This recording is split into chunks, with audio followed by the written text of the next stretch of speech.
नहमदुहु व नुसल्ली अला रसूलिहिल करीम, अम्मा बाद, फौज़ बिल्लाहि मिनश शैतानिर रजीम, बिस्मिल्लाहिर रहमानिर रहीम। इल्लल लज़ीना आमनु व अमिलुस सालिहात, सदक़ल्लाहुल मौलाना अज़ीम व बल्लगना रसूलुहुन नबियुल अमीनुल करीम व नहनु अला ज़ालिका लमिनश शाहिदीन व शाकिरीन वल्हम्दुलिल्लाहि रब्बिल आलमीन। प्यारे इस्लामी भाइयों, आज मैंने भखरौनी की सरजमीन पर आप तमामी हजरात के दरमियान कुरान की बहुत मशहूर आयत करीमा पढ़ने का शरफ हासिल किया। कह दो सुभान अल्लाह।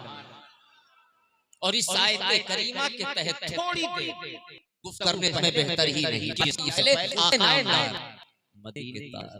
तो आलम के मालिक को मुख्तार, लंबे लंबे हाथों से भीख देने वाले दाता, गुंबदे खजरा में आराम फरमाने वाले आका की बारगाह में अकीदत व मोहब्बत के साथ झूम कर बुलंद आवाज से दुरूद पाक का नजराना पेश फरमाए और पढ़े अल्लाहुम्मा सल्ली अला सय्यदना शफीअना व हबीबना व करीमना मौलाना मुहम्मद व अला आलि मुहम्मद व बारिक वसल्लिम सल्लु अलैहि सलातु व सलाम अलैका या रसूल अल्लाह सल्लल्लाहु तआला अलैहि वसल्लम। हजरात, आज का एक बाबरकत तज़ीम शान प्रोग्राम मोहतरम मौसूफ आली जनाब मोहम्मद असगर साहब के जानिब से मुनक्किद किया गया, रचाया गया। यकीनन काबिल मुबारकबाद है मोहतरम मौसूफ आली जनाब मोहम्मद असगर साहब और उनके भाई मोहम्मद यूसुफ साहब, जिन्होंने अपनी पाक कमाई को खर्च करके अल्लाह और उसके रसूल के जिक्र के लिए पाक महफिल मुनक्किद किया। लेकिन सुनो कान खोल कर, सिर्फ असगर साहब ही काबिल मुबारकबाद नहीं है, सिर्फ यूसुफ साहब ही काबिल मुबारकबाद नहीं है, सिर्फ उनके खानदान के लोग ही काबिल मुबारकबाद नहीं है, सबसे ज्यादा काबिल तारीफ हम और आप हैं कि इस पाक महफिल में शिरकत करने की सादतें हासिल कर रहे हैं। सुभान अल्लाह। और मैं तो अक्सर बयान किया करता हूं कि पाक महफिल हर किसी को रचाना चाहिए और हर मौके पर रचाना चाहिए। खतने का मौका हो तो पाक महफिल रचाया जाए, अकीके का मौका हो तो पाक महफिल रचाया जाए, छठी का मौका हो तो पाक महफिल रचाया जाए, शादी ब्याह का मौका हो तो पाक महफिल रचाया जाए। और ये फैसला कर लिया जाए, ये अज़्म कर लिया जाए, ये तहैया कर लिया जाए कि हम अपने लड़की और लड़के का निकाह बाद में करेंगे। सबसे पहले अल्लाह ने जिसके सदक़े में हमें लड़की और लड़का से नवाजा है, निकाह से पहले सबसे पहले उस नबी का तज़किरा करेंगे, बाद में लड़के का निकाह करेंगे, बाद में लड़के की शादी करेंगे। मुसलमानों गौर करो, खुशी का मौका हो तो पाक महफिल रचाया जाए और गम का मौका हो तो भी पाक महफिल रचाया जाए। खुशी का मौका हो तो पाक महफिल रचाया जाए और गम का मौका हो तो भी पाक महफिल रचाया जाए। लेकिन पाक महफिल रचाने की वजह क्या है?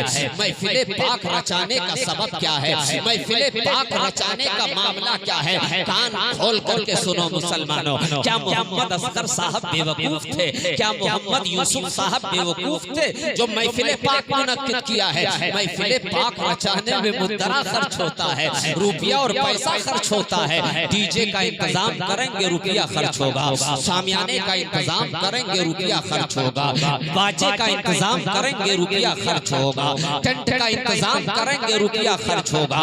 आखिर महफिल पाक रचाने की वजह क्या है? आखिर महफिल पाक मुनक्किद करने की वजह क्या है? कान खोल करके सुनो मुसलमानों, महफिल पाक रचाने की वजह ये है, गौर से मुलाहिजा करें। क्या वजह? वजह ये है कि हम लोग अल्लाह का दिया हुआ रिस्क खाते हैं और अल्लाह ही के मुल्क में रहते हैं। कह दो सुभान अल्लाह। किसका दिया हुआ रिस्क खाते हैं? किसका दिया हुआ रिस्क खाते? अल्लाह का दिया हुआ रिस्क खाते हैं और अल्लाह ही के मुल्क में रहते हैं। और अल्लाह बीवी से पाक, बच्चों से पाक, माँ बाप से पाक, औलाद से पाक, लेकिन एक महबूब रखता है। पूरा मजमा मचल कर कह दे सुभान अल्लाह, दोनों हाथों को दराज करके कह दे या रसूल अल्लाह। एक महबूब रखता है, एक महबूब रखता है और उस महबूब से इतनी मोहब्बत फरमाता है, इतनी मोहब्बत फरमाता है, इतनी मोहब्बत फरमाता है, इतनी मोहब्बत फरमाता है कि पूरी कायनात का वजूद हुआ उसी महबूब के सदके में। अल्लाह ने हमें और आपको पैर से नवाजा तो अपने महबूब के सदके में नवाजा, हाथ से नवाजा तो अपने महबूब के सदके में नवाजा, बीवी और बच्चों से अल्लाह ने नवाजा तो अपने महबूब के सदके में नवाजा, खेत और खलियान से अल्लाह ने नवाजा तो अपने महबूब के सदके में नवाजा, औलाद जैसी दौलत से अल्लाह ने नवाजा तो अपने महबूब के सदके में नवाजा, बैंक और बैलेंस से अल्लाह ने नवाजा तो अपने महबूब के सदके में नवाजा, रुपया और पैसा से अल्लाह ने नवाजा तो अपने महबूब के सदके में नवाजा। अब अगर उसी रुपए को खर्च करके हम अपने दौलत खाने पर, उसी रुपए को खर्च करके अगर हम अपने घर पे नबी की पाक महफिल रचाएंगे तो सच्चाई से बताओ मुसलमानों, मेरे अल्लाह को खुशी होगी कि नहीं होगी? यकीनन मेरे अल्लाह को खुशी होगी। और जब अल्लाह खुश होगा तो सिर्फ जनाब असगर साहब ही नहीं, जनाब प्रधान मोहम्मद अनीसी ही नहीं, जनाब अल्लामा जमाल अख्तर ही नहीं, जनाब जमील फैजाबाद ही नहीं, इस पाक महफिल में जितने लोग भी हाजिर हो, कसम खुदा की मुसलमानों, अगर अल्लाह ने इस पाक महफिल को कबूल कर लिया और अगर अल्लाह राजी हो गया तो जितने लोग भी इस पाक महफिल में बैठे हो, कसम खुदा की मुसलमानों, यही महफिल हम सबके बख्शिश का जरिया बनता हुआ नजर आएगा, नजात का जरिया बनता हुआ नजर आएगा अगर अल्लाह राजी हो। नारे तकबीर, नारे रिसालत, मौलाना आफाक साहब किबला, नारे तकबीर, नारे रिसालत। मसलन मैं इस माइक की तारीफ करने लगा, माइक कितना अच्छा है, माइक तेरी आवाज कितनी सुरीली है, माइक तेरी आवाज कितनी बुलंद है, महक तेरी आवाज कितनी अनोखी है, कितनी बुलंद है, महक तेरी आवाज तो कोयल जैसी है, महक तेरी आवाज इतनी बुलंद है, मैं तुझ में आहिस्ता से बोलता हूँ, तू मेरी आवाज को 5-6 किलोमीटर दूरी तक पहुँचा देता है। बड़ी देर तक मैंने तारीफ किया, लेकिन अजीब कसम खुदा की इतनी तारीफ अगर बखरौनी गांव के किसी नौजवान की कर देता तो छटपटा जाता, बोलो है कि नहीं?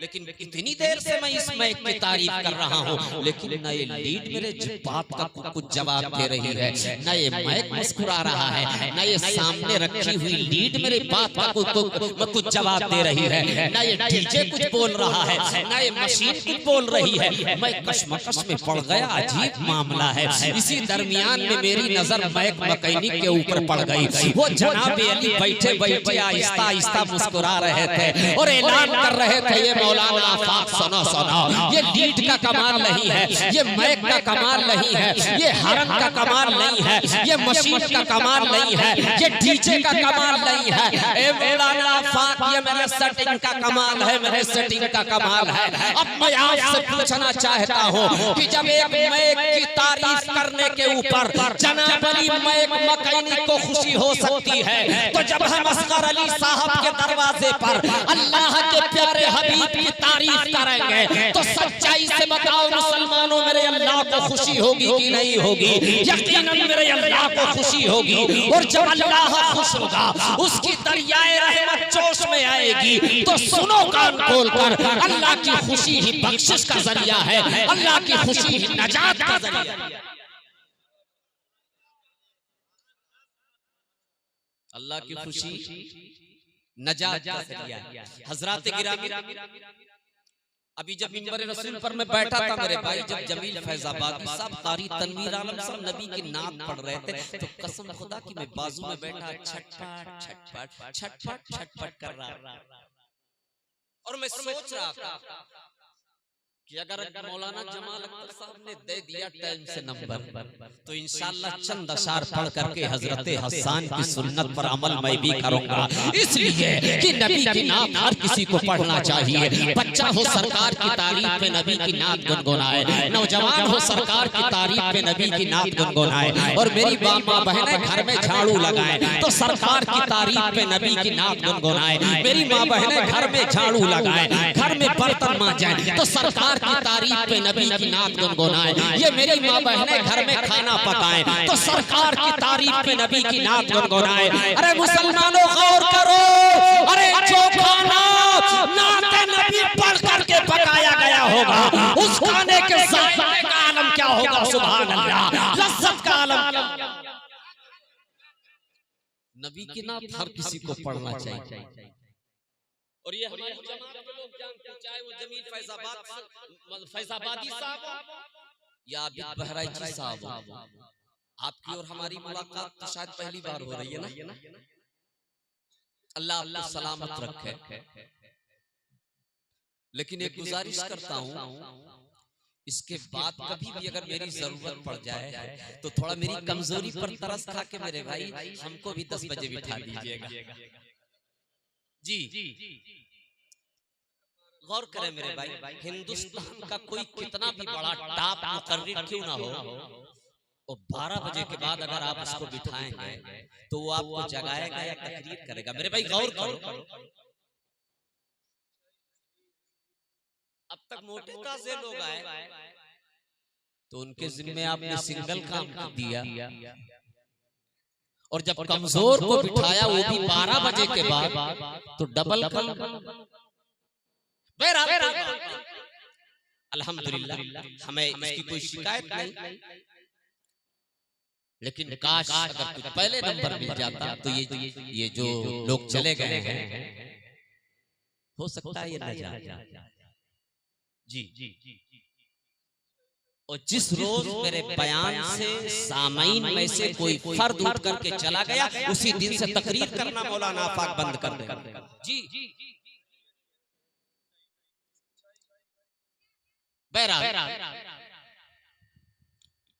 अगर आप दिल से इजाजत दे दें तो चंद अशार नबी के नात के हम भी पेश कर।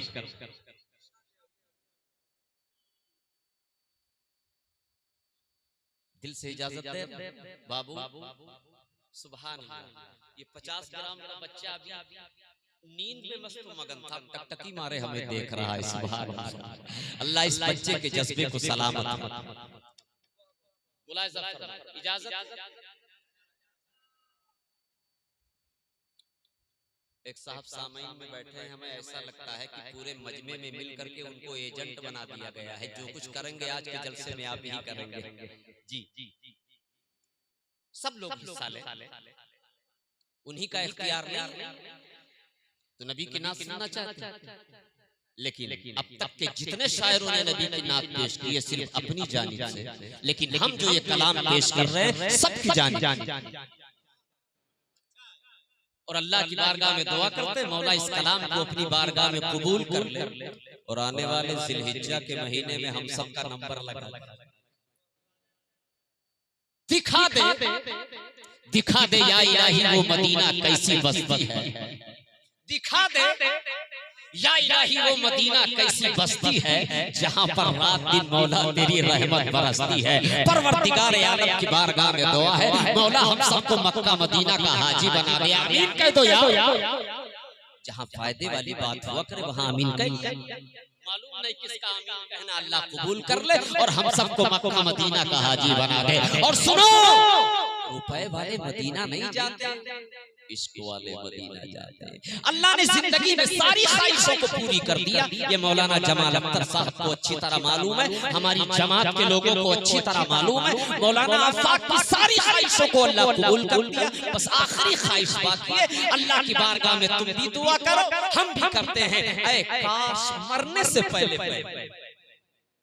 ऐ काश मरने से पहले पहले एक बार, चाहे वो मेरी माँ बहनें हो, चाहे मेरे बच्चे हो, चाहे मेरे भाई हो, सबको ये दुआ करनी चाहिए, ऐ काश मरने से पहले पहले एक बार गुंबद खजरा दिखा दे, एक बार गुंबद खजरा दिखा दे। तो हजरत ये कलाम जो पेश कर रहे हैं, अल्लाह की बारगाह में आप भी दुआ करो, हम भी दुआ करते हैं, अल्लाह हम सबको इस कलाम को अल्लाह कबूल कर ले और आने वाले वक्त में हम सबको मक्का मदीना का हाजी बना दे। लेकिन अब तक के नात नबी की नात सुना है आपने, लेकिन अब डबल काम है आपको सुनना भी और मेरे साथ में पढ़ना भी।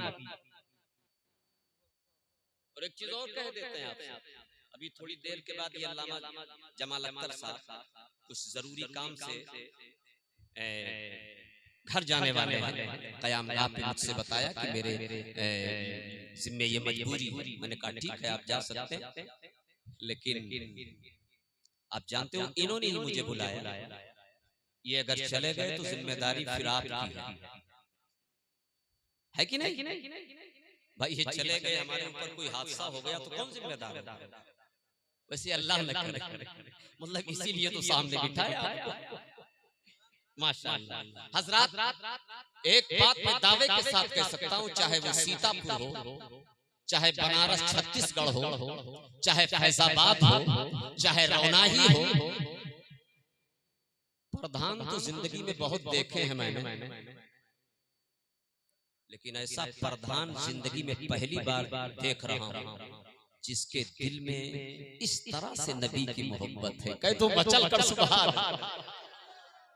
वरना सुनो, प्रधान नहीं, आज इस दौर में अगर कोई पंच हो जाता है तो वो ऐसा बौखला जाता है मेरे भाई कि महफिले मिलाद नहीं, दीन के बड़े बड़े कामों को ताक में रख देता है। उनका दिमाग ही नहीं काम कर रहा है। अल्लाह की बारगाह में दुआ करता हूँ, मौला प्रधान ही नहीं बल्कि आने वाले वक्त में आपके हालात ऐसे पलट दे नबी के सदके में, आने वाले वक्त में प्रधान ही नहीं बल्कि आने वाले वक्त में इन्हें विधायक बना दे। आमीन कर दो यार। आने वाले इन्हें विधायक बना दे। और मुझे यकीन है कि नबी की महफिलें अगर अल्लाह ने कबूल कर लिया तो अल्लाह अगर इन्नल्लाह अला कुल्ली शैइन कदीर, अल्लाह चाह ले तो कतरे को समंदर बना दे और समंदर को कतरा बना दे। अल्लाह अगर चाह ले तो राम प्रसाद को कुर्सिया से उतार के 70 गज नीचवा धंसा दे और इस बच्चे को उनके कुर्सिया बिठा दे। भाई अल्लाह अगर चाह ले, सुन रहे बहरहाल मैं नबी के नाम पढ़ने जा रहा था, मैं आपको इधर उधर टहलाना नहीं चाहता, बस लेकिन शर्त यह है एक बार दाहिने हाथ को आका हसन के नाम पर उठा दे और बाएं हाथ को आका हुसैन के नाम पर उठा कर कह दे या रसूल अल्लाह। एक मर्तबा और कह दे या रसूल अल्लाह। अरे करबला की सरजमीन पर गाजी अब्बास का हाथ नीचे नहीं हुआ और तुम महफिले मिलाद में बैठ करके अपने हाथ को नीचे कैसे किए हुए हो? एक बार एक मैं नारा लगाना चाहता हूं और उस नारे का जवाब आपको देना है। या क्या जवाब देना है? नारे हैदरी, नारे हैदरी। अब तकरीर के दौरान उनको बार बार आपको धक्का लगाना न पड़े। आप याद रखेंगे करबला वालों ने अपने हाथ को करबला की सरजमीन पर नीचा नहीं होने दिया। तो आओ नबी की नात सुनो। इजाजत है? आबिद रजा साहब, माशाअल्लाह माशाअल्लाह भैया इजाजत।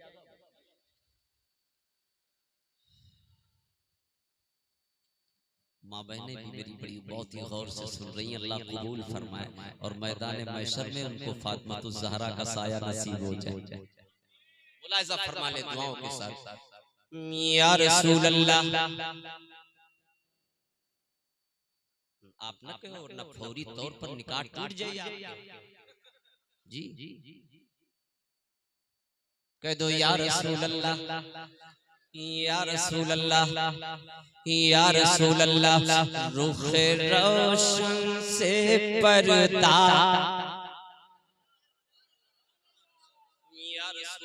की जानिब से पेश कर रहा हूँ, अल्लाह कबूल कर ले और आने वाले जिलहिज्जा के महीने में हम सबका नंबर लगा दे। कह दो मचल कर सुभान अल्लाह। या रसूल अल्लाह रुख रोशन से पर्दा समात फरमाए मेरे भाई, और अपनी आवाज को भी शामिल कर दो मेरी आवाज के साथ। मालूम नहीं किसकी आवाज को अल्लाह कबूल कर ले और आने वाले वक्त में हम सबको मक्का मदीना का हाजी बना दे। समात करो। या रसूल अल्लाह रुख रोशन से पर्दा, या रसूल अल्लाह रुख रोशन से पर्दा हटाई दिया जाए, रुख रोशन से पर्दा हटाई दिया जाए, रुख रोशन से पर्दा हटाई दिया जाए। या रसूल अल्लाह, या रसूल अल्लाह दोनों रुख रोशन से पर्दा हटाई दिया जाए। समात करो मेरे भाई। हटाए दिया जाए, हटाए दिया जाए, हटाए दिया जाए, हटाए दिया जाए, हटाए दिया जाए। अपन नूरानी रोज़ा दिखाई दिया जाए, अपन नूरानी रोज़ा दिखाई दिया जाए, अपन नूरानी रोज़ा दिखाई दिया जाए, अपन नूरानी रोज़ा दिखाई दिया जाए, और दिखाई दिया जाए, दिखाई दिया जाए, दिखाई दिया जाए, दिखाई दिया जाए। नूर वाली वो नगरी दिखाई दिया जाए, नूर वाली वो नगरी दिखाई दिया जाए। समात फरमाए मेरे भाई कि नबी ने अली से पूरा मजमा मचल कर कह दे सुभान अल्लाह। नबी ने अली से कहा मुस्कुरा कर, कहा मुस्कुरा कर, कहा मुस्कुरा कर। नबी ने अली से, नबी ने अली से कहा मुस्कुरा कर। अरे नबी ने अली से कहा मुस्कुरा कर। अरे क्यों रो रहे हो तो बोले ये है दर, असर हो गई है, असर हो गई है कज़ा मेरे आका। डूबा सूरज को वापस बुलाई लिया जाए, डूबा सूरज को वापस बुलाई लिया जाए, और बुलाई लिया जाए, बुलाई लिया जाए, बुलाई लिया जाए। नूर वाली वो नगरी। कारी सज्जाद साहब जिंदाबाद। हम तो समझ रहे थे कि कारी सज्जाद से अब मुलाकात ही नहीं है, लेकिन ये सच्चाई बयान कर रहा हूँ। सिर्फ कारी सज्जाद ही नहीं, अगर इस वक्त फखरौनी की सरजमीन पर जितने मोमिन मुसलमान इस तरह इस्तराहत पर आराम फरमा रहे, अगर जग रहे हैं तो इंशाअल्लाह सबको आना चाहिए, सबको आना चाहिए। मचल कर बोलो या रसूल अल्लाह। समात फरमाए या रसूल अल्लाह रुख रोशन से पर्दा, या रसूल अल्लाह रुख रोशन से पर्दा हटाई दिया जाए, और हटाई दिया जाए, हटाई दिया जाए, हटाई दिया जाए, हटाई दिया जाए। अपन नूरानी रोज़ा दिखाई दिया जाए, अपन नूरानी रोज़ा। अब आओ मेरे भाई इस्लाम की तारीफ मुलाहिजा करो।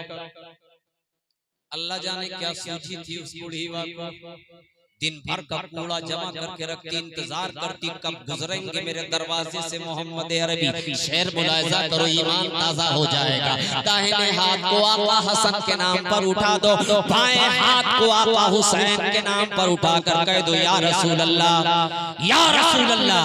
अब शेर मुलाहिजा फरमाए, दिखाई दिया जाए, दिखाई दिया जाए, दिखाई दिया जाए, दिखाई दिया जाए नूर वाली वो नगरी, दिखाई दिया जाए नूर वाली वो नगरी। समात फरमाए मेरे भाई, अच्छा लग रहा है माशाअल्लाह, सुभान सुभान अल्लाह। समात या रसूल अल्लाह। अरे ज़ईफ़ा जो माके में, चल कर बोलो, ज़ईफ़ा जो माके में एक काफिरा थी, एक काफिरा थी, एक काफिरा थी। ए बाबू मुलाहिजा करो, ज़ईफ़ा जो माके में एक काफिरा थी, ज़ईफ़ा जो माके में एक काफिरा थी, और वो कूड़ा नबी पाक पर डालती थी, वो कूड़ा नबी पाक पर डालती थी। अरे मचल करके ये कुरोस आका से बोली, अपन नूरानी कलमा पढ़ाई दिया जाए, अपन नूरानी कलमा पढ़ाई लिया जाए, और पढ़ाई लिया जाए, पढ़ाई लिया जाए, पढ़ाई लिया जाए, पढ़ाई लिया जाए, अपन नूरानी रोज़ा दिखाई दिया जाए, अपन नूरानी रोज़ा। और या रसूल अल्लाह, इस शेर को बिलखुसूस अपने माँ बहनों के जानिब से आप तमामी हजरात तक पहुँचाने की कोशिश कर रहा हूँ। अल्लाह की बारगाह में दुआ करता हूँ, मौला इस कलाम को अपनी बारगाह में कबूल कर। समात करो मेरे भाई कि या रसूल अल्लाह। अरे फटा जा रहा है, देखिए मैंने आपसे अर्ज किया कि मौलाना जमाल साहब मेरे कान में चुपके से कहा कि हजरत कुछ मजबूरियों की वजह से अभी मैं घर जाना चाहता हूं। मैंने कहा ठीक है जा सकते, लेकिन आपको जाने की जरूरत है, आप भी जाना चाहते हैं। माशाअल्लाह सुभान अल्लाह। अल्लाह हम सब की शिरकत को अपनी बारगाह में कबूल फरमा ले, आमीन कह दो मेरे। या रसूल अल्लाह, या रसूल अल्लाह। अरे फटा जा रहा है ये सीना हमारा, मेरे भाई जरा आगे चले आओ, आ जाइए थोड़ा आगे बाबू जरा आगे थोड़ा अच्छा लगे। जी माशाअल्लाह, मुलाहिजा करो, शेर मुलाहिजा करो। या रसूल अल्लाह। अरे फटा जा रहा है ये सीना हमारा, ये सीना हमारा, या रसूल अल्लाह। अरे फटा जा रहा है ये सीना हमारा, और ज़मीं पी गई तेल सारा हमारा, ज़मीं पी गई तेल सारा हमारा। ऐ फारूक आज़म, ऐ फारूक आज़म, नबी के खलीफा तेल बुढ़िया का सारा दिलाए दिया जाए, तेल बुढ़िया का सारा दिलाए दिया जाए। आखिरी बंद मुलाज़ा फरमाए।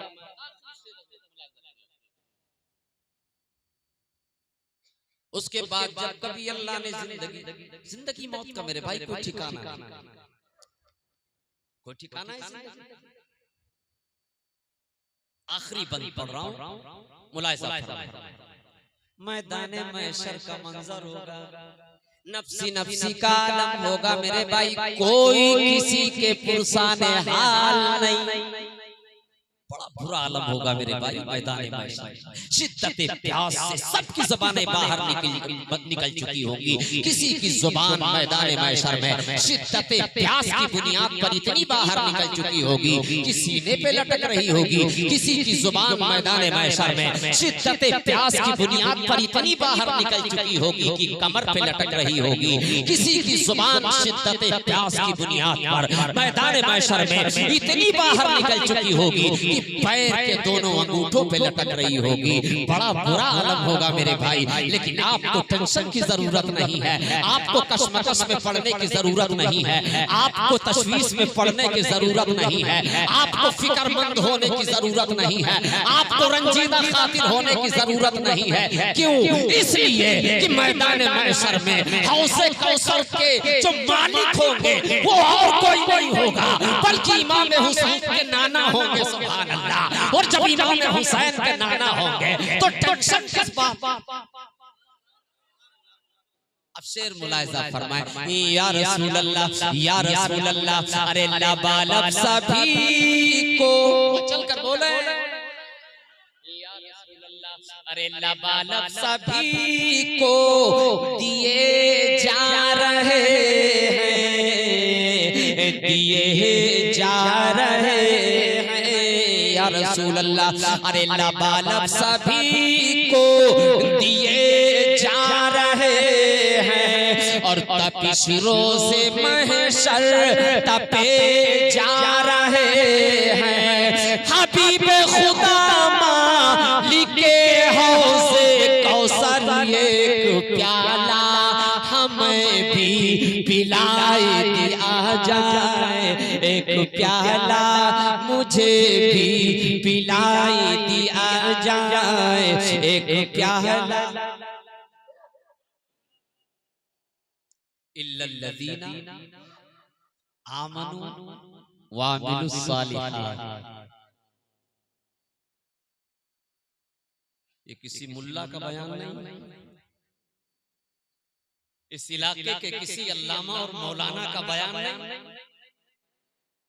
किसी मुहद्दिसो मुफक्किर का बयान नहीं, अल्लाह का फरमान है। बचल कर बोलो यार, अल्लाह का फरमान है। अल्लाह फरमाता है इल्लल्लज़ीना आमनू व अमिलुस सालिहात। अब आओ इस आयत का तर्जमा देखो, तर्जमे में अल्लाह क्या फरमाता है। अल्लाह फरमाता है जो लोग ईमान लाए, अल्लाह ने दो चीजों का तस्करा फरमाया इस आयत करीमा में। कितनी चीजों का? दो चीज, एक ईमान, दूसरे अमाल। खूब याद रखो मुसलमानों, ईमान जो होता है वो अमाल की जड़ हुआ करता है। ईमान जो होता है, ज़हन नशी कर ले, ईमान जो होता है वो अमाल की जड़ हुआ करता है। और अमाल उस जड़ की टहनियां हुआ करती हैं, अमाल उस जड़ की शाखें हुआ करती हैं। और सुनो, शाखें वही हरी भरी हो सकती हैं जिस दरख्त की जड़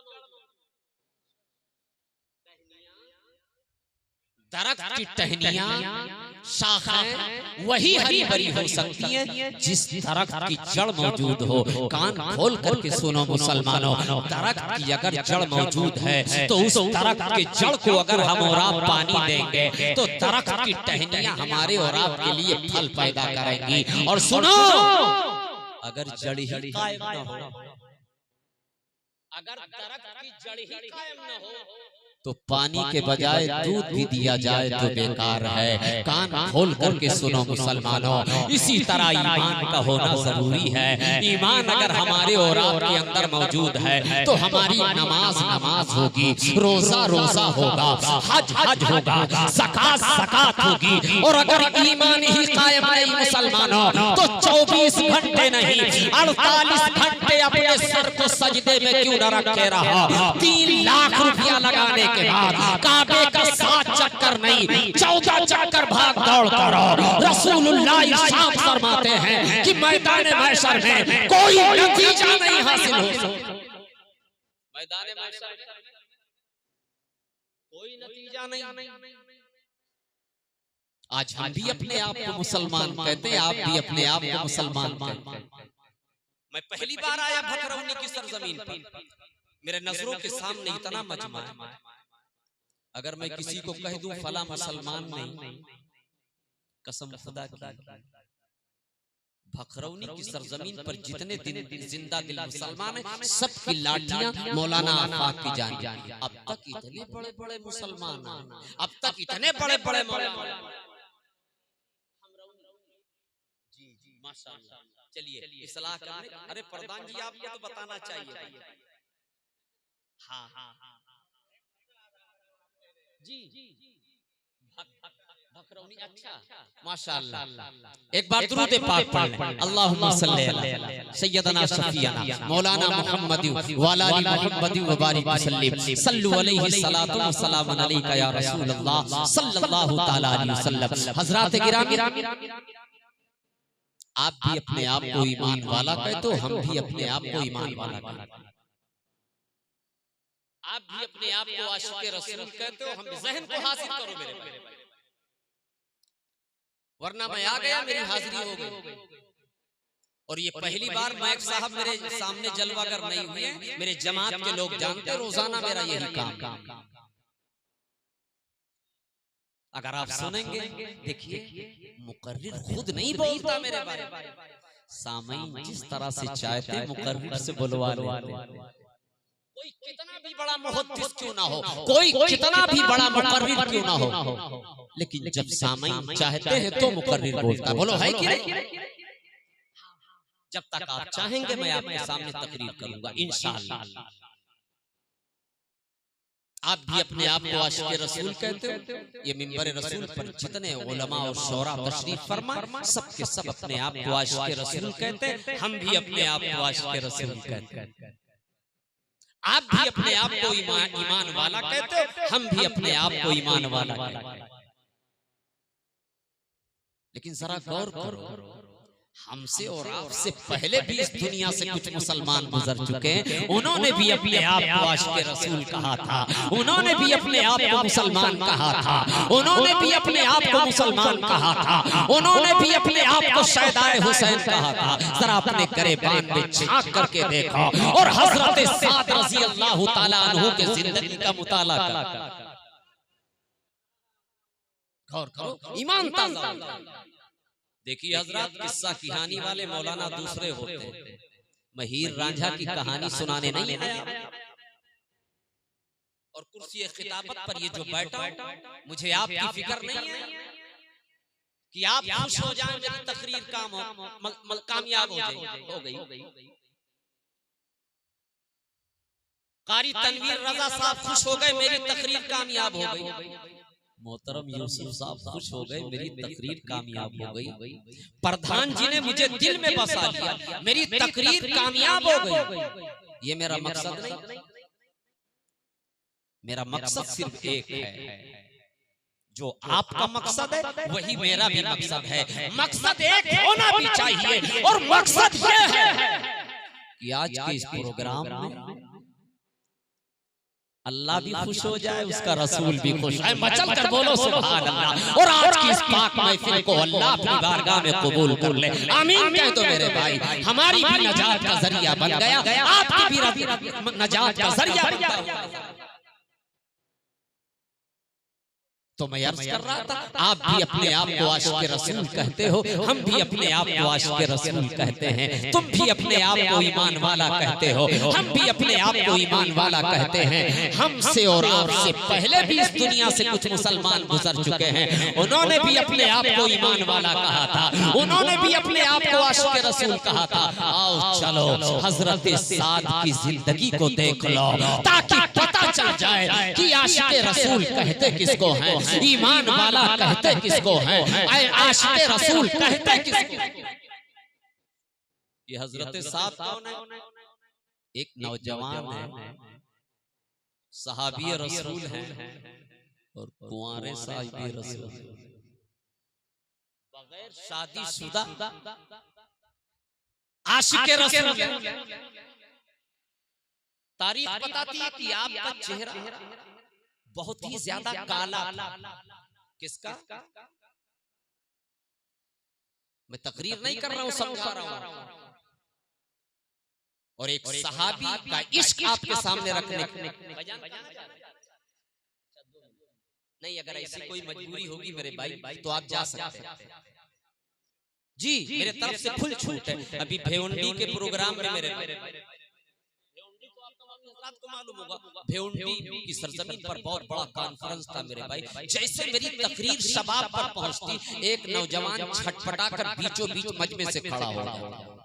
मैं डांट करके उसको बार बार बिठा देता है, बैठ जा।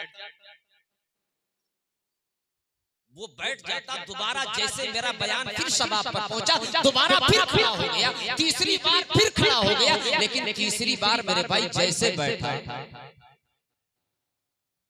प्रोग्राम का इख्तिताम हुआ लेकिन वो नहीं जा सका, वो नहीं उठ सका। सारे लोग अपने अपने घरों को चले गए, वो बेचारा तन्हा बैठा रह गया। मुंतज़मीन हजरात उसके रूबरू पहुंचे, क्यों बे? अब तक मौलाना की तकरीर जब शबाब पर थी तो तू उठक बैठक कर रहा था, अब तू क्यों नहीं जा रहा? आप क्या करें, जा करके जो होना था हो गया। तो ऐसी अगर मजबूरी होगी मेरे भाई तो आप जा सकते हैं, और अगर मजबूरी नहीं है तो जाना नहीं। फरिश्ते हाजिर हैं इस पाक महफिल में। ये और बात है, उन फरिश्तों को हम और आप नहीं देख सकते, लेकिन वो फरिश्ते हम सबको देख रहे हैं। कसम खुदा की, अगर अल्लाह की बारगाह में फरिश्तों ने गवाही दे दी तो दुनिया भी आबाद होगी और इंशाअल्लाह आखिरत भी आबाद होता रहेगा। तो जाना नहीं मेरे भाई। चलो हजरत साद रज़ी अल्लाह तआला अन्हु की जिंदगी को देखो। ये हजरत साद कौन है? एक सहाबी है। और सहाबी उसको कहा जाता है जिसने मेरे आका के जमाने में रहा हो, जिसने मेरे आका को ईमान की हालत में देखा हो, उसको क्या कहते हैं? गौर से सुनना मेरे भाई, मैं किसी से पूछ सकता हूँ, क्या कहते हैं उसको? सहाबी कहते हैं। आप बहुत ही ज्यादा सांवले थे हजरत साद रज़ी अल्लाह तआला, इतने ज्यादा सांवले थे कि अहले अरब के लोग आपको अस्वद कहने लगे। अस्वद का माना होता ही है काला। जैसे हमारे और आपके गांव में कोई काले रंग का शख्स होता है, कोई सांवले रंग का होता है, तो कोई उसका कालिया नाम रख लेता है, तो कोई कल्लू नाम रख लेता है। कल्लू कह करके उसे पुकारा जाता है, कोई कालिया कह करके उसको पुकारता है। ठीक इसी तरह अरब के लोग भी हजरत साद रज़ी अल्लाह तआला अन्हु को उनके कालेपन की बुनियाद पर अस्वद कह करके पुकारने लगे। काले तो थे हजरत अस्वद, काले तो थे मेरे भाई, लेकिन बहुत बड़े आशिक रसूल, इतने बड़े आशिक रसूल। कान खोल के सुनो मेरे भाई, अगर बैठना हो तो कायदे से बैठो, क्योंकि अभी मैंने अर्ज किया ये पाक महफिल, इन पाक महफिलों में बैठा जाता है, अदब का मुकम्मल ख्याल रखा जाता है। ये और बात है, ये फरिश्ते हमको नहीं देख सकते, लेकिन हम उन फरिश्तों को नहीं देख सकते, लेकिन वो फरिश्ते हम सबको देख रहे हैं। और कसम खुदा की जरा से बेअदबी की भी अगर अल्लाह की बारगाह में इन फरिश्तों ने शिकायत कर दिया तो कसम खुदा की दुनिया भी बर्बाद, आखिरत भी बर्बाद। बोलो है कि नहीं? इसलिए अदब का मुकम्मल ख्याल रखो मेरे भाई। काले तो थे लेकिन बहुत बड़े आशिक रसूल, इतने बड़े आशिक रसूल कि एक मर्तबा एक मकाम पर खड़े हो गए, सोचने लगे, ऐ काश अगर मेरी भी शादी हो जाती, ऐ काश अगर मेरा भी निकाह हो जाता, ऐ काश अगर मेरा भी निकाह हो जाता तो रसूलुल्लाह की एक ये भी सुन्नत अदा हो जाती। रसूलुल्लाह की एक ये भी सुन्नत अदा हो जाती। कसम खुदा की इस्लाम की तारीख जब पढ़ोगे तो तुम्हारा कलेजा तुम्हारे मुंह को आएगा, लेकिन आज इस्लाम की तारीख पढ़ने का टाइम नहीं है, कुरान की तिलावत करने का टाइम नहीं है, दीनी किताबों का मुताला करने का टाइम नहीं है। क्या पढ़ने का टाइम नहीं है? कुरान पढ़ने का टाइम नहीं है, इस्लाम का इतिहास पढ़ने का टाइम नहीं है, अमर उजाला पढ़ने का टाइम है, दैनिक जागरण पढ़ने का टाइम है, 12-12 घंटे घंटा दुकानों मकान में बैठकर जनाबे वाला पेपर पढ़ रहे हैं, उसके बाद मौलाना साहब के पास पहुंचते, ए मौलाना ऐसी तवीज बना दो कि बरकत हमारे घर में फाट। जरा गौर करें मेरे भाई, जहन को हासिल करें। 12-12 घंटा बैठ करके पेपर पढ़ रहा है मुसलमान, और उसके बाद मौलाना के पास जाता है, ए मौलाना बड़े अच्छे ताल्लुकात हैं हमारा आपके, कोई ऐसा नक्श लिख दो, कोई ऐसी तावीज बना दो कि मेरे घर में बरकत नाजिल हो जाए। जरा कान खोल करके सुनो मुसलमानों, अगर तुम चाहते हो मेरे घर से बलाएं दूर हो जाएं तो पढ़ो कुरान। अगर तुम चाहते हो मेरे घर पे बरकतों का सैलाब नाजिल हो जाए तो पढ़ो कुरान। अगर तुम चाहते हो मेरे घर से आसिबी खलल दूर हो जाए तो पढ़ो कुरान। अगर तुम चाहते हो हमारे घर में रहमतों नूर की बारिश नाजिल हो जाए तो पढ़ो कुरान। अगर तुम चाहते हो हमारी रिस्क को अल्लाह कुशादा फरमा दे तो पढ़ो कुरान। अगर तुम चाहते हो हमारे घर पे बरकतों का सैलाब नाजिल हो जाए, हमारी बीवी सलामत रहे, हमारा बच्चा सलामत रहे, हमारा कारोबार सलामत रहे, हमारा खानदान सलामत रहे, हमारी बीवी हमारी औलाद सलामत रहे, हमारी जायदाद सलामत रहे, तो कुरान पढ़ने की जरूरत है। अब जब तक तुम कुरान को सीने से लगाओगे नहीं, तुम्हारे घर पे कभी बरकत हो नहीं सकती। तुम्हारे घर बरकत नहीं हो सकती। अगर तुम चाहते हो कि हमारे घर पे बरकतों का सैलाब नाजिल हो जाए मेरे भाई, तो कुरान पढ़ने की जरूरत है। हजरत साद रज़ी अल्लाह ताला अन्हु की जिंदगी को देखो मेरे भाई, पता चल जाएगा कि ईमान कहते हैं मिल जाए कर आन मोहम्मद के नाम पर, मिल जाए कर आन मोहम्मद के नाम पर, और कर दूं मैं फिदा जान मोहम्मद के नाम पर, और आका के फिदा कारो लाखा बुरा वो हश्र में, आका के फिदा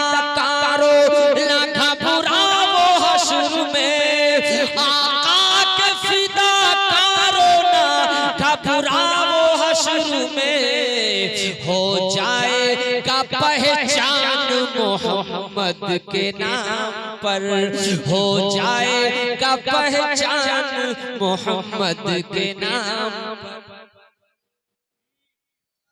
नारे तकबीर, नारे रिसालत, मौलाना आफाक साहब किबला, नारे तकबीर, नारे रिसालत।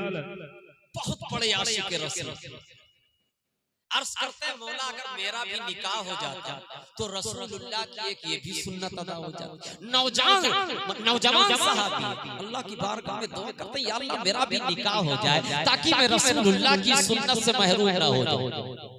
अभी ये ख्याल आया ही था हजरत अस्वद के ज़हन में कि अरब के घरानों में पहुंचे और अपने शादी का पैगाम पहुंचा दिया। मचल कर कह दो सुभान अल्लाह। और जैसे अपने शादी का पैगाम पहुंचाया, औरतों ने जहरीली हंसी हंसकर टाल दिया।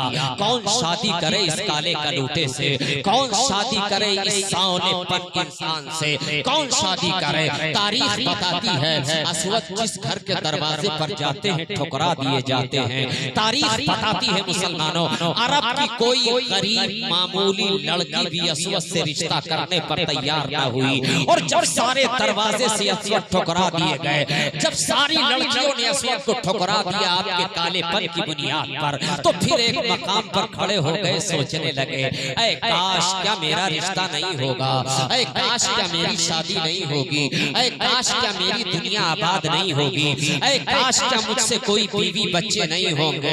इतना मतलब ये सोच रहे हैं। हज़रत अस्वद बहुत ज्यादा कशमकश के आलम में हैं, बहुत ज्यादा तशवीश में हैं, बहुत ज्यादा रंजीदा खातिर हैं। अचानक एक ख्याल आया, और जैसे वो ख्याल आया मेरे भाई, अस्वद कहने लगे ऐ अस्वद परेशान होने की जरूरत नहीं है, अब चलो उस रसूल की बारगाह में चलते हैं जहां से आज तक कोई मांगने वाला खाली लौटा ही।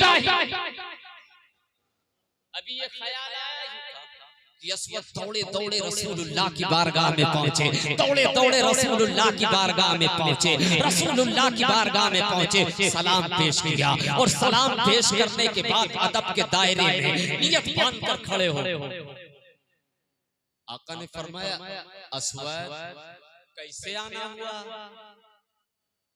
मेरे आका ने क्या फरमाया? ऐ अस्वद कैसे आना हुआ?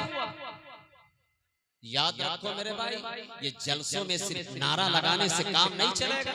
इस्लाम का इतिहास पढ़ोगे तुम्हारा कलेजा तुम्हारे मुंह को आ जाएगा। आज मुसलमान नारा बड़ा ठोस लगा, आप भी जलसे जुलूस में बहुत नारे सुनते हो, बड़ा ठोस नारा लगाता है, सरकार का दामन नहीं छोड़ेंगे, सरकार का बड़ा ठोस नारा लगा, लेकिन कोई नतीजा नहीं मैदान महशर में इस नारे। हजरत साद की जिंदगी को देखो, बड़ा ठोस मुसलमान नारा लगाता है जलसे जुलूस में। नारा देखो, सरकार का दामन नहीं छोड़ेंगे, सरकार का दामन नहीं छोड़ेंगे, दिन भर में झूठ 360 मर्तबा बोलेंगे, सरकार का दामन नहीं छोड़ेंगे, गाजी पाक का दामन नहीं छोड़ेंगे, शोहदाए पाक का दामन नहीं छोड़ेंगे। और जब मस्जिद में अजान होगी तो हम हुबैलवा की लीड को अपने कनवा में ठूस के अपने गाँव की जगबंदी करेंगे, सरकार का दामन नहीं छोड़ेंगे। और जब मस्जिद से हय्या अलस सलाह की सदा बुलंद होगी तो हम अपने गांव की दुकान पर बैठकर गप्पाजी करेंगे, मामला चबाएंगे, सरकार का दामन नहीं छोड़ेंगे। 24 घंटे झूठ बोलेंगे, फराट करेंगे, सातवें आसमान पर पुदीना बोएंगे, सरकार का दामन नहीं छोड़ेंगे। अपने सगे भाई का हक मारेंगे, सरकार का दामन नहीं छोड़। अच्छा एक दामन पकड़ा है आपने? अरे बोलो यार, दामन पकड़ा है आपने? नहीं पकड़ा दामन आपने। अगर यकीनन आपने शोहदाए करबला के दामन को पकड़ा होता, आज अगर यकीनन तुमने मखदूम सबना के दामन को पकड़ा होता, आज अगर तुमने यकीनन काशी सरकार के दामन को पकड़ा होता, आज अगर तुमने सचमुच शोहदाए करबला का दामन पकड़ा होता, तो आज ये आलम ना होता। जिस हाथ में तलवार होनी चाहिए, आज उस हाथ में शराब की बोतल न हो, आज उस हाथ में शराब की बोतल न होती। आज अगर यकीनन तुमने वारिस पाक का दामन पकड़ा होता, तो जिस हाथ में, तो आज ये आलम न होता कि जिस हाथ में कुरान होनी चाहिए, आज उस हाथ में ताश की गड्डी न। 70 साल का बुड्ढा है, एक पैर कब्रिस्तान में, दूसरा हिंदुस्तान में, 70 साल की उम्र हो चुकी है, आज भी जनाबे वाला ताश की बाजी लगा रहे हैं। सरकार का दामन नहीं छोड़ेंगे, ले यक्का, सरकार का दामन नहीं छोड़ेंगे, ले यक्का, सरकार का दामन नहीं छोड़ेंगे, वारिस पाक का दामन नहीं छोड़ेंगे, गाजी पाक का दामन नहीं छोड़ेंगे, ले सरकार का दामन नहीं छोड़, नहीं पकड़ा दामन आपने।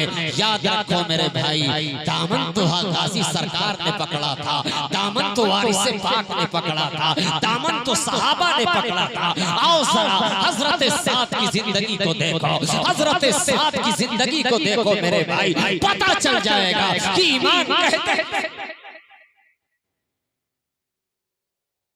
रसूलुल्लाह की बारगाह में हाजिर है, मेरे आका ने फरमाया अस्वद कैसे आना हुआ? नियत बांधे खड़े, कहना तो चाह रहे लेकिन लब नहीं खुल रहा, कहना चाह रहे, नियत बांधे खड़े। मेरे आका ने दोबारा इरशाद फरमाया, कुर्बान जाओ इस जुमले पर, मचल कर कह दो या रसूल अल्लाह, दोनों हाथों को दराज करके कह दो या रसूल अल्लाह। अपने आका का फरमान सुनो, अपने आका का फरमान मुलाहिजा करो। मेरे आका इरशाद फरमाते हैं, ए अस्वद शर्मिंदा होने की जरूरत नहीं है, तुम रसूल की बारगाह में खड़े हो, जो कहना चाहते हो कह दो, इंशाअल्लाह वो पूरा हो जाएगा, इंशाअल्लाह वो पूरा होता हुआ नजर आएगा। इतना सुनना था, इतना जैसे मेरे आका ने इरशाद फरमाया। अब हजरत असवद की हिम्मत बढ़ी, दबी हुई आवाज में कहने लगे, या रसूल अल्लाह मैं शादी करना चाहता हूँ, या रसूल अल्लाह मैं जवान हो गया हूँ, लेकिन मेरे कालेपन की बुनियाद पर, या रसूल अल्लाह मेरे सांवलेपन की बुनियाद पर अरब की कोई गरीब मामूली लड़की भी मुझसे शादी करने पर राजी नहीं है। या रसूल अल्लाह सारे दरवाजों से लड़कियों ने मुझे ठुकरा दिया है, किसी लड़की ने मुझे कबूल नहीं किया। या रसूल अल्लाह मेरे कालेपन की बुनियाद पर। इतना सुनना था, रसूलुल्लाह की रहमत जोश में आती है, इरशाद फरमाते हैं मेरे आका, ऐ असवद परेशान होने की जरूरत नहीं है, आंखों से आंसू टपकाने की जरूरत नहीं है, रंजीदा खातिर होने की जरूरत नहीं है। जाओ और कबीला बनी सकीफ के सरदार से मेरा सलाम कह देना, और सलाम के उस सरदार से कह देना कि वो अपनी लड़की की शादी तुम्हारे साथ में कर दे, ये रसूलुल्लाह का हुक्म है। इतना सुनना था मेरे भाई। अब दौड़े दौड़े हजरत असवद के दिल में उम्मीदों का एक चिराग रोशन हो गया, उम्मीदों ख्वाहिशों का एक ताजमहल रच गया। अब हजरत असवद दौड़े दौड़े सरदार की बारगाह में पहुंचे, सरदार की खिदमत में पहुंचे, सलाम पेश किया। सरदार समझ गया शायद इसको मेरे आका ने मेरे आका ने भेजा है। खूब अच्छा तवाज़ु फरमाया, खूब अच्छा खिलाया पिलाया, और जब खिलाने पिलाने के बाद जब सरदार इत्मीनान से बैठा तो पूछने लगा, ऐ असवद कैसे आना हुआ? इतना सुनना था। हजरत असवद ने कहा, है सरदार तू अपनी लड़की की शादी मेरे साथ में कर दे, ये रसूलुल्लाह का हुक्म है, जहन को हाजिर करो मेरे भाई। जैसे उस सरदार ने कहा असवद कैसे आना हुआ, और जिस वक्त असवद ने कहा ऐ सरदार तू अपनी लड़की की शादी मेरे साथ में कर दे, ये रसूलुल्लाह का हुक्म है, इतना सुनना था। सरदार के पैरों तले जमीन निकल गई। सरदार ने सोचा मेरी लड़की पैकरे हुस्न व जमाल, और ये अरब का सबसे ज्यादा काला कलूटा इंसान, अगर मैं अपनी लड़की की शादी असवद के साथ में कर देता हूँ तो मैं अपने कबीले का सरदार हूँ, मैं अपने कबीले का चौधरी हूँ, मैं अपने कबीले का सरदार हूँ, मैं अपने कबीले वालों के नजरों से गिर जाऊंगा, मैं अपने दोस्त अहबाब के नजरों से गिर जाऊंगा, मैं अपने अजीजों अकारिब की नजरों से गिर जाऊंगा, मैं अपने रिश्तेदारों के नजरों से गिर जाऊंगा। इसलिए ऐ असवद जाओ और रसूलुल्लाह की बारगाह में मेरा सलाम अर्ज कर देना, और सलाम की अर्ज कर देना कि मैं अपनी लड़की का रिश्ता तुम्हारे साथ में हरगिज़ नहीं कर सकता। सुनना था मेरे भाई। असवद के दिल में जो उम्मीदों का एक चिराग चल रहा था बुझने लगा। अभी चंद कदम हजरत असवद वापस पलटे थे कि पीछे से पर्दा हटा और आवाज आई, ऐ अब्बू जान जाने वाले को रोक लो, वरना मेरे उम्मीदों का जनाजा निकल जाएगा। ऐ मेरे अब्बू जान जाने वाले को रोक लो, वरना मेरे ख्वाहिशों का जनाजा निकल जाएगा। सरदार ने कहा, ऐ मेरी बेटी ये कौन है और किस लिए आया है? ऐ मेरी बेटी क्या तुझे खबर नहीं है? क्या तुझे इल्म नहीं है? क्या तुझे मालूम नहीं है ये कौन है? ऐ मेरी बेटी ये अरब का सबसे ज्यादा काला कलूटा इंसान है, ये तुमसे रिश्ता करने पर राजी है, ये तुमसे निकाह करना चाहता है। ऐ मेरी बेटी अगर इसके साथ में तुम्हारा निकाह कर दिया तो मैं अपने कबीले वालों के नजरों से गिर जाऊंगा। अब जहन को हाजिर करो मेरे भाई, जहन को हाजिर करो। उस खातून का जवाब सुनो मेरे भाई। खातून इस्लाम जवाब देती हैं, ऐ सरदार, ऐ मेरे अब्बू जान, अरे जाने वाले को रोक लो, जाने वाले को फौरन रोक लो, वरना मेरे उम्मीदों का जनाजा निकल जाएगा। ऐ सरदार, जाने वाले को न देखो, भेजने वाले को देखो कि भेजा किसने। जाने वाले को न देखो, भेजने वाले को देखो कि भेजा किसने है। सरदार ने कहा, है मेरी बेटी खूब कायदे से सोच समझ ले। आज अगर तेरा रिश्ता असवद के साथ में मैंने कर दिया तो कल जब तू शादी के बाद अपने सहेलियों के दरमियान में जब बैठेगी, तेरी सहेलियां तेरे दरमियान में बैठकर जिस वक्त अपने शौहरों की तारीफें करेंगी, ऐ मेरी बेटी उस वक्त तेरा सर शर्म से झुक जाएगा। खातून इस्लाम जवाब देती हैं, ऐ सरदार सुन ले, जब मेरी सहेलियां शादी के बाद मेरे दरमियान में बैठकर जिस वक्त अपने अपने शौहरों की तारीफें करेंगी, तो मैं भी अपनी सहेलियों से फख्र के साथ कह दूंगी, ऐ मेरी सहेलियों, अरे तुम्हारी शादी तुम्हारे माँ बाप ने किया है, लेकिन मेरी शादी रसूल पाक ने किया है। मैं भी फख्र के साथ इतना सुनना था मेरे भाई। अभी असवद ज्यादा दूर नहीं गए थे, सरदार जल्दी जल्दी दौड़े दौड़े गए और असवद के सामने हाथ बांधकर अर्ज करने लगे, ऐ असवद मेरी गलती को माफ कर देना, ऐ असवद मेरी गलती को माफ कर देना, और जाओ रसूलुल्लाह की बारगाह में मेरा सलाम पेश कर देना और बड़ा सलाम के अर्ज कर देना कि रिश्ता मंजूर है। इतना सुनना था। असवद के दिल में जो उम्मीदों का चिराग बुझ चुका था फिर जलने लगा। दौड़े दौड़े रसूलुल्लाह की बारगाह में पहुंचे, अर्ज किया, या रसूलुल्लाह मेरा रिश्ता पक्का हो गया है, अब तारीख मुलाहिजा करो। मेरे आका इरशाद फरमाते हैं, ऐ असवद अब जाओ कुछ दरहमो दीनार इकट्ठा कर लो, कुछ रुपया इकट्ठा कर लो, कुछ पैसे इकट्ठा कर लो, इसलिए कि बीवी के लिए कपड़ा भी खरीदना है, बीवी के लिए ज़ेवरात भी खरीदने हैं। रसूलुल्लाह के हुक्म पर असवद परदेश जाते हैं, रात को रात नहीं समझते हैं, दिन को दिन नहीं समझते हैं। जब रुपया इकट्ठा हो जाता है, इकट्ठा करने के बाद फिर रसूलुल्लाह की बारगाह में पहुंचते हैं, या रसूलुल्लाह मैंने रुपया इकट्ठा कर लिया है। मेरे आका ने फरमाया, ए असवद अब यहाँ आने की क्या जरूरत थी, अब जरा मार्केट चले जाओ, कुछ साजो सामान खरीद लो। मेरे आका का फरमान मुलाहिजा करो, ईमान ताजा हो जाएगा। मेरे आका इरशाद फरमाते हैं, ए असवद जाओ एक जोड़ी कपड़ा खरीद लो, बीवी के लिए अपने मनपसंद सामान खरीद लो, कुछ ज़ेवरात खरीद लो। असवद रसूलुल्लाह के हुक्म पर मार्केट जाते हैं, बाजार जाते हैं, और जब बीचों बीच मार्केट में पहुंचते हैं तो अब हाथों में रुपया लिए हुए सोच रहे हैं, पहले ज़ेवरात खरीदा जाए या पहले कपड़ा खरीदा जाए या पहले कौन सा सामान खरीदा जाए। तारीख बताती है असवद वो रुपया लिए हुए सोच रहे हैं, इतने में एक आवाज कानों से टकराती है, ए इस्लाम के मुजाहिदों निकल पड़ो अपने घरों से तलवारों को लेकर। ए इस्लाम के मुजाहिदों, ए मुसलमानों, ए रसूलुल्लाह की बारगाह में अपनी गर्दन को कटाने वाले निकल पड़ो अपने घरों से तलवारों को लेकर, इसलिए कि इस्लाम और कुफ्र के माबैन जंग होने वाली है। तारीख बताती है अब जो रुपया असवद लेकर के गए थे बीवी का दुपट्टा खरीदने के लिए, बीवी का ज़ेवरात खरीदने के लिए, तारीख बताती है हजरत असवद ने उस रुपए का असलहा खरीद लिया और असलहा खरीदने के बाद जंग में शिरकत किया। तारीख बताती है और उस जंग में शिरकत करने के बाद हजरत असवद ने इतनी जवामर्दी के साथ उस जंग में लड़े हैं, इतनी बहादुरी के साथ हजरत असवद उस जंग में अपनी बहादुरी के जौहर दिखाते हैं कि अल्लाह का करम होता है, जंग को फतेह याबी नसीब हो जाती। जंग फतेह हो गई और इधर जब जंग फतेह हुई तो मेरे आका तशरीफ लाए, इरशाद फरमाया शोहदा के जिस्मों को इकट्ठा किया।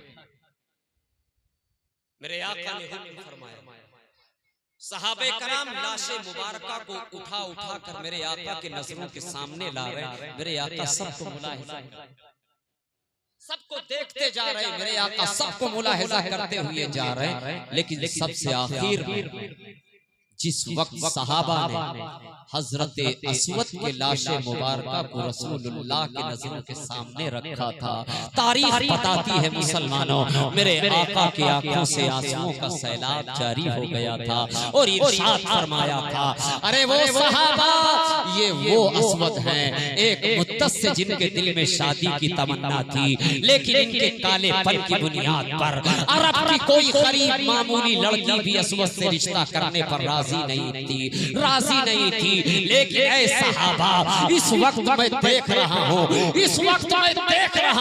कि जन्नत की हूरें आपस में झगड़ा कर रही हैं, जन्नत की हूरें आपस में लड़ाइयाँ कर रही हैं कि मैं हजरत अस्वद की खिदमत में रख दी जाऊं, मेरा निकाह अस्वद के साथ में कर दिया जाए। मुसलमानों गौर करो, और जब ये खबर उस खातून के कानों से टकराती है जिस खातून के साथ में अस्वद का निकाह होने वाला था, जैसे ये खबर उस खातून के कानों से टकराई है, उस खातून ने एक आह खींची और आवाज लगाई और कहा, ऐ मेरे शहीद शौहर, कल कयामत में मुझे भूल न जाना, ताकि अगर कयामत में मैदान महशर में अगर मैं पुकारी जाऊं तो एक शहीद शौहर की बीवी कह करके पुकारी जाऊं, ताकि हजरत फातिमा ज़हरा के दामन की हवा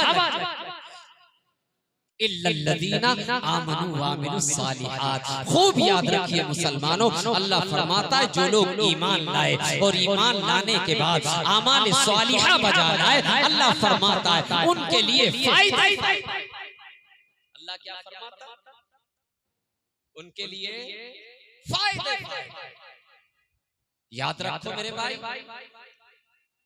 ईमान का तस्करा मुलाहिजा किया आपने, लेकिन सिर्फ ईमान लाना ही कमाल नहीं है।